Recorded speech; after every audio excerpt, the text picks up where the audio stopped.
display definition, display in a sentence, display pronunciation, display meaning.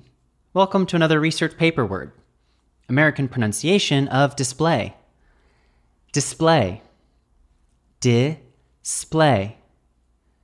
Display. Display as a noun means an electronic device that visually shows text and images, or a performance, show, or event. Common usages in academic writing: an HD display, a large format display, a museum display, an art display, a fireworks display. Example sentences: display, noun. The museum's display of French paintings from the 1700s drew crowds from all nearby cities. Example sentence number 2. HD displays needed to come down in price substantially for the public to get in on the action. Please write a sentence using display in the comment section. I will read it and reply.